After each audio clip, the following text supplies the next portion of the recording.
Selamat datang di channel YouTube Citra Selebriti. Menyajikan seputar hot news, musik, film, gaya hidup, sport, otomotif, kuliner. Subscribe ya. Alhamdulillah hari ini sudah check up tadi di rumah sakit. Terus kemudian kata dokter juga sudah beres, ini udah bukan beban. Ini hasil hasil operasinya tuh nih gitu kan. Jadi cuma di belek 2 cm. Tapi kelihatan panjang karena apa? Karena ada spidol hitam kan sebelum kata dokter sebelum dioperasi itu kan digaris dulu kan pakai spidol hitam. Nah, spidol hitamnya itu yang kepanjangan, tapi pembelekan perobekannya itu cuma 2 cm. Nah, itu.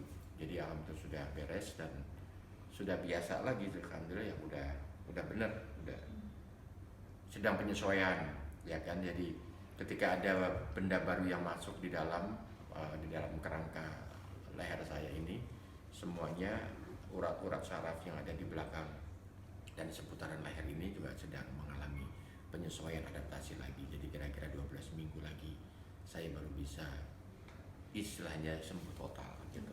Makanya sekarang saya tidak mau melakukan kegiatan-kegiatan yang besar dulu, misalnya seperti angkat beban. Terus kemudian angkat beban itu bukan berarti fitness ya. Misal seperti angkat koper, biasanya kan saya selalu angkat koper laptop gitu kan, laptop dengan casing yang hard casing begitu kan. Saya selalu ngangkat itu. Terus kemudian mengangkat tas yang ada di belakang gitu kan, tas belakang. Terus kemudian menggendong anak, menggendong kama gitu kan. Boleh menggendong kama tapi jangan terlalu sering-sering juga gitu kan. Itu sih sebetulnya yang dimaksud dengan mengangkat beban. Terus kemudian olahraga juga diminta, olahraganya itu hanya stretching aja gitu kan. Terus jangan kemudian melakukan olahraga alam misalnya kayak lari atau squat pon gitu kan. Takutnya nanti jadinya otot saya jadi akhirnya kemudian ke stretch lagi, itu yang nanti akan berbahaya. Om Hanu mungkin bisa cerita sedikit, sakit katanya saraf kejepit. Ya sebetulnya itu kalau teman-teman semuanya mengalami pegel-pegel terus tiba-tiba ada yang mengalami kebas ya kan, kemudian langsung ke dokter saraf gitu kan, langsung aja ke dokter saraf, karena bisa jadi kebas atau kesemutan itu tuh karena ada keadaan saraf yang mengalami gangguan, itu pasti.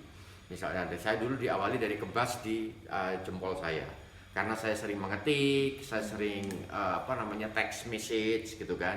Terus kemudian juga sering hobi saya kan main PS gitu kan, jadi saya main PS gitu kan. Jadi jempol saya ini sering banget, jari-jari saya dan jempol saya itu sering sekali untuk melakukan aktivitas. Terus tiba-tiba mengalami kesemutan, terus kemudian akhirnya jadi kebas. Jadi ketika kebas, nah saya langsung konsultasi kepada dokter. Nah salahnya pada saat itu ketika konsultasi dengan dokter ya kan, itu tidak diminta sudah diminta untuk MRI ya kan, tetapi saya menolak karena harganya mahal gitu kan. Nah saya diminta untuk pokoknya pengen tahu dulu ada apa ini dengan kondisi ini. Dokter saraf mengatakan bahwa ada kondisi saraf yang mungkin mengalami gangguan di sekitar leher, karena kan jempol ini masuknya itu ke beberapa titik yang ada di belakang sini ini. Nah, apakah C1, C2, C3, C4, C5, C6, C7 tergantung dari bagaimana kondisi MRI itu tadi. Nah, saya tidak melakukan MRI tapi saya melakukan ronsen, itu lebih murah. Ketika saya melakukan ronsen, ya kan kelihatan sama dokter. Nah, jawaban dokter itu terjadi penyempitan saraf di sini karena tulang leher saya itu lurus gitu kan. Mestinya tulang leher itu tuh bukan lurus tapi bengkok begini ya kan. Nah ini lurus gitu kan. Nah mestinya kalau pada saat itu saya langsung MRI, itu lebih jelas lagi sarafnya di mana yang terkena jepitan itu, dan kemudian leher mana, bagian tulang mana yang menjepit saraf itu gitu kan. Nah karena saya tidak menggunakan MRI, yang menggunakan ronsen, jadi kurang begitu jelas, sehingga kemudian saya melakukan terapi berdasarkan hasil ronsen itu. Nah terapi pertama yang dilakukan fungsinya untuk apa?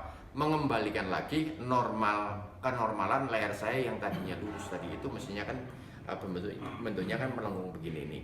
Nah, harus dibengkokkan begini, nggak boleh lurus gitu kan. Nah, caranya dengan apa? Terapi. Saya melakukan terapi pakai neck gitu kan di sini kan, pakai bantalan begini selama 3 bulan, terus kemudian ada terapi di rumah sakit pada saat itu, terus renang apa segala macam. Nah, terapi tersebut kemudian membuat saraf yang lain, nah, itu juga terkena impact, terkena akibat. Jadi mestinya kalau saya MRI lebih jelas, jadi bisa jadi treatment saya itu lebih menyesuaikan lagi gitu loh. Lebih menyesuaikan. Jadi kelihatan lagi, oh ini ternyata saraf yang kejepit di sini macam. Jadi treatmentnya harus begini gitu kan. Nah, karena tadi treatmentnya itu berdasarkan ronsen tadi itu yang hanya leher saja, ya treatmentnya treatment leher, ya kan, dengan asumsi ketika lehernya itu benar maka kemudian sarafnya pasti akan benar. Ternyata tidak hanya itu, karena saraf itu kan kecil sekali, jadi kalau harus dilihat dengan MRI itu lebih jelas. Nah, kesalahan itulah yang membuat akhirnya kemana-mana, ya kan. Pernah sih waktu itu sembuh gitu kan. Sembuh itu kan bukan berarti sembuh, ya kan. Sembuh benar-benar penyebabnya itu hilang. Tapi sembuh itu kan karena bisa jadi sakitnya diblok. Diblok itu di manage agar supaya tidak terjadi gangguan ketika kita beraktivitas. Ya kalau pegal-pegal terus kan kita merasa risih kan gitu kan. Maka kemudian sakitnya itu diblok dengan apa? Painkiller. Nah, painkiller itu sebenarnya mengkamuflase rasa sakit gitu loh. Jadi kalau ada yang kena gitu kan, terus kemudian minum, terus kemudian udah sembuh kok, karena apa? Nggak sakit. Nah, orang mengasumsikan kalau udah nggak sakit itu adalah sembuh, padahal enggak gitu kan. Nah, karena itu makanya saya pada saat itu terlena dengan itu semua. Jadi karena nggak sakit, maka kemudian saya melakukan olahraga. Nah, olahraga ini bukannya salah. Olahraga yang benar adalah olahraga yang rutin. Nah, saya itu tergolong olahraga yang newbie. Jadi ada yang lagi ngetren sepeda, beli sepeda gitu kan, lagi ngetren jogging, lagi ngetren fitness, lagi ngetren bungee jumping, saya ikut-ikutan itu. Nah, orang-orang yang kayak gitu, kayak saya ini, itu bahaya sekali. Jadi kalau olahraga itu murah kok, ya. Olahraganya apa? Lari, jogging, itu murah, ya kan, nggak usah juga pakai sepatu yang mahal gitu loh. Ya, karena tuntutan tadi itu loh, tren, terus konten IG itu penting, itu penting nggak penting gitu kan. Nah, itu yang membuat akhirnya kemudian orang-orang kayak saya gini nih ya terkena akibatnya. Jadi olahraga harus kita pilih olahraga yang memang rutin. Misalnya apa, jogging ya jogging aja, ya jogging, terus kemudian setelah jogging terus kemudian push up. Nah, kalau olahraga fitness boleh nggak? Oh, boleh saja, tapi harus ada PT.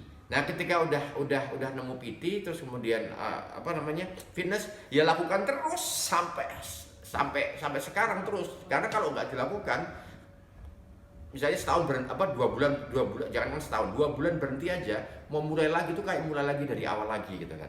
Jadi yang penting rutin gitu kan. Nah, kalau nggak bisa rutin, ya udah cari olahraga yang memang benar-benar yang lu mampu aja untuk kamu lakukan sampai seumur hidup. Ya kalau bisa lari ya udah lari, kalau misalnya push up ya udah push up terus, ya kalau misalnya jogging ya jogging aja terus gitu kan. Itu aja sih sebetulnya. Nah, gara-gara itu semuanya saya kemudian akhirnya menjadi sadar bahwa oh ternyata olahraga yang sifatnya dadaan-dadaan gitu dan hanya ngikutin tren seperti itu ternyata berbahaya dan hasilnya mahal sekali, ya kan. Mahalnya itu karena apa? Bukan mahal duit ya, mahal waktu. Akhirnya kemudian yang mestinya kita bisa kerja, tapi kemudian akhirnya harus seminggu kita nggak bisa ngapa-ngapain. Akibatnya saya udah nggak bisa pakai motor, ya kan. Padahal saya senang sekali kendaraan motor. Saya selalu kemana-mana selalu naik motor. Karena apa? Karena cepat. Sekarang akibat semua itu saya jadi nggak bisa pakai motor. Itu berapa lama Mas ngalamin sakit itu baru sadar akhirnya memutuskan untuk operasi? Oh, kalau keadaan ini tuh sekitar 2 tahun 3 tahun. Puncaknya tuh awalnya pada saat saya syuting film Habibie Ainun. Habibie Ainun 3 ya. Jadi ya Habibie Ainun 3. Habibie Ainun 3 tuh saya sudah menggunakan ini apa sih istilahnya, saya lupa. Neck apa istilahnya itu. Saya sudah menggunakan bantalan ini pada saat syuting. Nah, terus setelah itu sembuh ya kan, kalau sembuh. Nah, baru 4 bulan yang lalu tuh saya seiring dengan berat badan saya turun gitu kan, saya mengalami saya kan diet dan juga olahraga, terus berat badan saya turun, dan ketika berat badan sudah saya turun kok ini saya kok sakit belakang ini. Ketika ini sakit, terus kemudian yang terjadi adalah itu baru di MRI. Nah, jadi saya itu MRI itu 3 bulan 4 bulan yang lalu sebetulnya. Itu baru MRI, baru kelihatan jelas, oh ini problemnya. Nah, ketika di MRI, terus kemudian karena panik kan pasti, karena panik, terus ada teman yang mengatakan bahwa oh itu nanti ke dokter saraf ini aja, oh diginin aja, gini nanti sembuh kok, sembuh. Panik kan, karena panik akhirnya kemudian wah ke dokter saraf A, terus kemudian sampai ke dokter saraf B, sekali ke dokter saraf A sembuh gitu kan, sembuh. Tapi ternyata sembuhnya itu juga bukan karena sembuh karena nggak sakit. Nah, sakit adalah sembuh kan gitu kan, tapi ternyata sarafnya itu belum beres. Nah udah, karena udah nggak sakit, beraktivitas outbound ikutan Saskia sama sama perusahaan memakai outbound. Nah dari situ, dari outbound tuh kok tiba-tiba nyeri lagi. Ketika nyeri lagi, baru kemudian gara-garanya kemarin ke tempatnya Mas Butet, tengok Mas Butet sakit, dan Mas Butet juga lagi operasi saraf. Dia mengatakan bahwa Dokter Ryu Hasan itu yang menyembuhkan saya. Mas Butet bilang seperti itu. Nah, saya itu kenal baik dengan Dokter Ryu Hasan sudah lama, sudah 2 tahun 3 tahun kenal baik. Tapi yang saya tahu Dokter Ryu Hasan itu seorang neuroscientist, ya kan. Bukan, saya tidak tahu kalau beliau itu seorang bedah saraf, saya itu nggak tahu. Terus ketika Mas Butet bilang Dokter Ryu Hasan bilang itu, loh Dokter Ryu Hasan dokter bedah saraf toh? Iya, dia mau bedah saraf saya. Akhirnya kemudian saya nelfon Dokter Ryu Hasan, terus kemudian dalam waktu 3 hari doang, 1 enggak nyampe lah. Dalam waktu 3 hari, 2 hari Bang, 2 hari ketemuan sama dia langsung udah diputuskan, udah ini begini, operasi Mas. Kalau enggak operasi, ya akan begini terus, kita bilang begitu. Akhirnya kita operasi. Ya, setelah operasi kemarin hasilnya begitu Mas, ada yang membahayakan kah atau seperti apa nih? Kalau menurut dokter itu karena penyebabnya sudah diatasi, ya udah, penyebabnya itu gini ya, penyebabnya. Saya itu sebetulnya sudah diberikan gambarnya, tapi gambar itu tidak diperbolehkan untuk dipublikasikan. Jadi saya memberikan simulasi aja. Jadi leher itu kan bentuknya itu kan ruas-ruas begini nih, tak, begini. Nah, di antara ruas ini itu tuh ada yang namanya bantalan. Bantalan itu tuh bentuknya tuh kayak kikil gitu kan. Nah, di usia 40 ke atas itu tuh bantalan itu tuh kadang-kadang tuh karena sering digunakan. Kadang-kadang kita ngetik terus kita pegel terus sama plok. Kadang-kadang sering gitu kan. Terus itu enak banget kan. Nah, itu yang membuat kruk itu terkikis. Pengapuran lah seiring dengan umur. Kan kita nggak mungkin kan makan itu teratur gitu kan. Kadang-kadang apalagi orang-orang kayak saya itu kan kadang-kadang makan kalau lapar ya kita makan gitu kan. Tapi kan nggak mungkin kan makan tuh jam 7 pagi, jam 12 atau jam 7 malam kan nggak mungkin kan. Selalu nggak teratur. Nah, karena tidak teraturan karena tidak keseimbangan tubuh, maka kemudian yang muncul adalah ketika terjadi gesekan klak gitu kan. Nah, nutrisi vitamin yang ada di sini kan tidak yang di dalam tubuh kita kan menjadikan tidak seimbang. Terus kemudian gempil, kluk gitu kan. Ini terkikis terus akhirnya kemudian jadinya melenyek. Ya, melenyek itu ya pokoknya itulah kayak burger itu kan, daging di tengah itu kalau ditekan set gitu kan pasti akan keluar kan. Nah, keluarnya itu ya jadi gini, keluarnya itu biasanya keluarnya itu ke arah depan, ke arah ke arah jakun ini loh. Nah, ketika keluarnya mencototnya itu ke arah belakang, nah ini belakang itu kan isinya tuh saraf semuanya tuh. Kalau di film-film action tuh kan, kalau misalnya lagi dipukul belakangnya terus pingsan tuh, itu betulan. Jadi ini adalah sumber saraf itu di sini semua, gitu kan. Nah, ketika menyentuh belakang, jadi menyentuh dikit. Nah, itu rasanya tuh sampai ke tangan saya sini, sampai ke tangan saya sebelah kiri, sebelah kanan gitu-gitu. Tergantung dari di mana nyentuhnya. Nah, di saya itu nyentuhnya di C4 dan C5. Nah, itu yang kemudian sama dokter kemarin operasinya ini dikuret, ya kan, terus diberikan bantalan baru, sehingga ketika jadi bantalan baru yang tadinya itu menyempit, ya menekan, akhirnya kemudian kembali normal lagi seperti ini. Gitulah intinya, logikanya itu seperti itu. Nah, ketika udah seperti ini, sebetulnya ini udah permanen. karena dikasih polikarbonat. Orang kalau ngeliat polikarbonat kan kayak kasih benda-benda bangunan di dalam begitu kan. Tapi memang bahannya itu polikarbonat. Polikarbonat dimasukkan di situ dan itu sudah ngunci. Jadi saya diperlihatkan betul hasil dari ronsen saya untuk di LS saya itu udah betul-betul udah ngunci, dan ketika udah ngunci terserah masuk udah bebas sekarang. Jadi sumber persoalannya sudah selesai. Nah, tinggal bagaimana kita menyesuaikan diri kita sekarang. Ada lembaran barulah istilahnya. Bagaimana kemudian makannya diatur, olahraganya juga saya sudah mulai memilih sekarang. Terus kemudian gaya hidup saya juga saya sudah harus tahu diri. Saya udah nggak mau lagi begadang, jarang sekali begadang gitu kan. Dan sekarang saya juga harus mikir-mikir gimana kalau syuting sampai harus sampai pagi harus bagaimana, vitamin saya harus seperti apa. Saya juga sekarang udah memilih seperti itu. Oke, Mas Anung, setelah tahu setelah sudah melalui rangkaian proses operasi dan semuanya, kalau Mas Anung tidak menjaga itu semua yang disarankan dokter, ada vonis baru yang selanjutnya akan dihadapi Mas Anung. Seandainya semua itu akhirnya longgar lagi. Iya, ada. Bisa jadi ke yang lain, ya kan? Karena kan ini ada benda baru masuk, ya kan? Tentunya benda baru itu pasti akan mempengaruhi hormon yang lain, ya kan? Benda baru itu kan bukan ciptaan Tuhan kan? Ya kan, itu ada ganjel lah. Ya sama halnya kalau kita punya motor, tiba-tiba motor kita itu karburatornya diganti apanya, dibandrek lah istilahnya tuh, biar agak cepat jalan. Ya bisa jalan gitu kan. Tapi kalau tidak dirawat, tidak dijaga, bensinnya tidak dijaga, terus kemudian nggak diservis juga, ya kan, istirahatnya nggak cukup gitu, diforsir apa segala macam, ya jebol juga. Karena itu makanya penting sekali, apalagi kehidupan seperti saya sebagai seorang filmmaker, sebagai orang yang di lapangan, yang memburu berita, memburu konten gitu-gitu kan, memburu konten, terus kemudian deadline, ya kan, kapan besok harus tayang bioskop. Kayak film saya Just Remaja ini mau tayang hari Kamis, ya kan, udah kepikiran, stres apa segala macam gitu kan. Nah, karena kita nggak bisa terlepas dari itu semuanya, maka iya harus pinter-pinternya kita berkompromi sekarang dengan dengan dunia kita. Jadi takut ya? Jadi takut ya Mas? Takut. Jadi sekarang tahu dengan makanan dan semua harus bikin. Sebetulnya memang dari awal, dari kita kecil, ya kan, itu kan orang tua kita kan selalu menjadi polisi kita, ya kan, untuk menjaga rambu-rambu, untuk ayo antara makan sayur, antara makanan yang sayuran dengan makanan yang manis-manis itu harus seimbang kan gitu kan. Selalu orang tua kan seperti itu, jangan makan permen, jangan makan snack-snackan yang penuh dengan micin, ya kan, apa segala macam.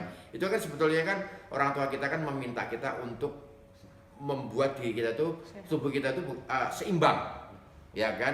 Bukan kita menolak manis, bukan kita menolak micin, tapi kita harus seimbang tubuh kita.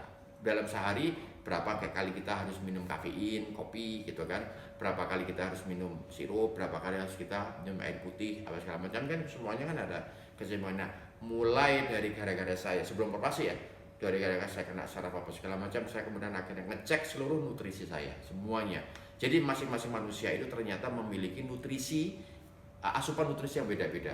Enggak semuanya orang bisa bilang bahwa oh mata kamu sakit gitu kan, terus kemudian ayo coba makan wortel. Dan tidak semua wortel itu tuh menyehatkan buat seluruh badan manusia.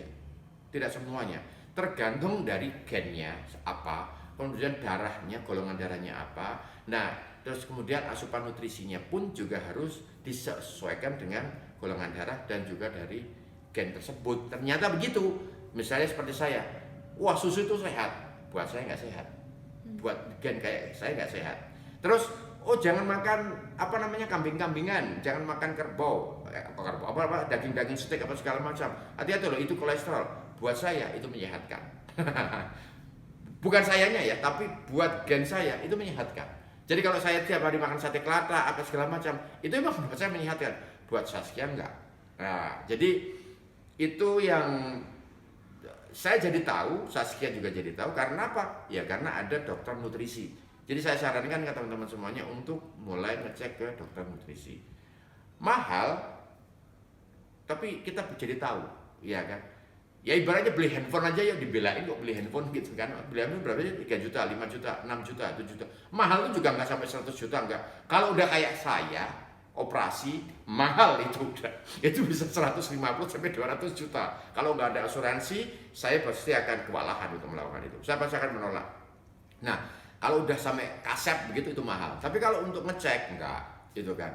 Itu bisa sampai 3 juta, 4 juta, ya kan. Ya seharga handphone. Kalau kita punya effort untuk bisa membeli handphone, bisa kredit motor, kenapa kita tidak mau melakukan hal untuk ngecek seperti itu? Cek nutrisi kita, cek gen kita. Itu sebetulnya penting sekali untuk tahu bahwa oh ternyata gen saya seperti ini. Oh ternyata saya boleh minum kopi. Ya kan, Saskia sama sekali nggak boleh minum kopi. Saya boleh minum kopi. Terus orang gampang stres atau tidak, itu tuh ternyata sesuai dengan mengikuti gen-gennya. Saskia orang yang lebih suka stres, lebih gampang stres, saya enggak gitu kan. Dan itu sangat mempengaruhi semuanya. Jadi cara makan saya dengan cara makannya Saskia, padahal sama-sama makan sayur, itu beda ininya, apa namanya, impactnya, efeknya segala macam itu. Oke Mas, jadi saat Mas masuk rumah sakit, Saskia panik nggak? Saskia panik. Oh, masuk rumah sakit? Enggak. Jadi masuk rumah sakit itu sudah diplan bareng.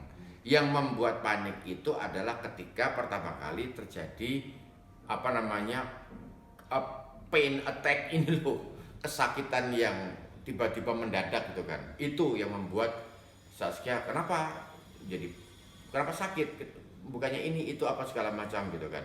Nah itu. Tapi pada saat dokter mengatakan bahwa mau operasi, satu-satunya cara adalah operasi gitu kan. Nah itu baru kemudian saya sama Saskia, oh gimana ini, harus operasi apa enggak apa segala macam. Nah dari situ baru kemudian kita muncul kekhawatiran, kepanikan gitu kan. Tapi dokternya pun juga bilang bahwa penyakit ini tidak membuat Mas Hanung mati gitu kan. Jadi nggak operasi juga nggak ada masalah, cuma ya terganggu aja. Terus kalau sakit gimana? Ya kalau sakit ya minum obat painkiller. Itu sesimpel itu. Jadi benar-benar sakitnya hanya di manage aja. Manage untuk sebulan ini nggak sakit. Nanti bulan depan sakit lagi. Ya udah minum obat lagi. Masalahnya ketika saya minum painkiller, lambung saya yang kena. Lambungnya itu jadi bereaksi gitu loh. Nah sehingga dengan begitu ketika minum obat painkiller harus disertai obat lambung. Mau begitu terus seumur hidup. Nah itu yang saya takutkan. Berarti Saskia makin kesini makin cerewet, Pak? Sekarang makin cerewet. Ada pantangan? Mas, Sekarang udah nggak ada pantangan. Naik motor udah boleh, olahraga udah boleh. Maksudnya udah gitu udah boleh, tapi saya nggak mau. Saya tetap santai. Keluar dari rumah sakit kapan? Oh saya langsung Pak itu. Jadi hari itu masuk, hari itu masuk jam 10 pagi. Cek semua, jantung saya, asma saya, semua saya cek. Paginya jam 9 pagi saya ditanganin, jam 12, jam 1 udah selesai, jam 6-nya pulang saya. Itu kapan? Tanggal berapa itu masuknya? Seminggu lalu. Enggak, iya seminggu yang lalu, iya betul seminggu yang lalu. Sempat takut dibius katanya Mas. Saya sempat takut dibius karena saya tanya kan, dibiusnya pakai dibius apa? Bius lokal, bius total? Bius total, bilang gitu kan. Nah ketika di bius total, saya pernah punya trauma pada saat saya operasi amandel, itu bius total. Itu tahun 1988 kalau nggak salah waktu itu, 88 atau 87. Jadi ya generasi 80-an. Di situ biusnya itu masih dibekap gini loh. Nah, kayak kita pakai oksigen. Dan saya sampai hari ini aroma biusnya masih saya cium.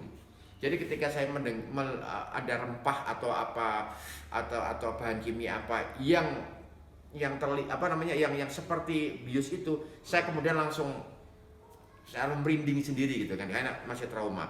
Nah ketika dokter bilang operasinya pakai bius total, saya membayangkannya bius begini gitu kan. Kenapa? Kalau saya membayangkan bius begini, saya pasti akan asma.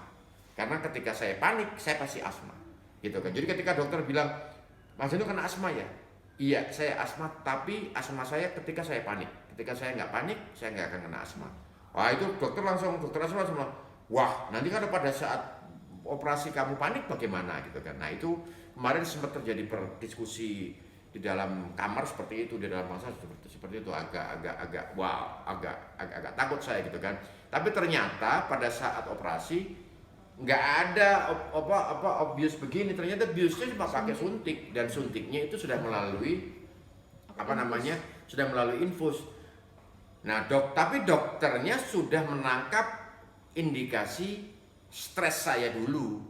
Jadi sebelum masuk, detak jantung saya itu udah kenceng banget gitu kan, udah kenceng, dokter udah bilang ini stres, ini orang ini stres. Tapi dokternya nggak pernah boleh ngomong seperti itu kan, nggak mungkin bisa bilang ngomong mas jangan stres, mas nggak bisa malah stres malah ke pasiennya.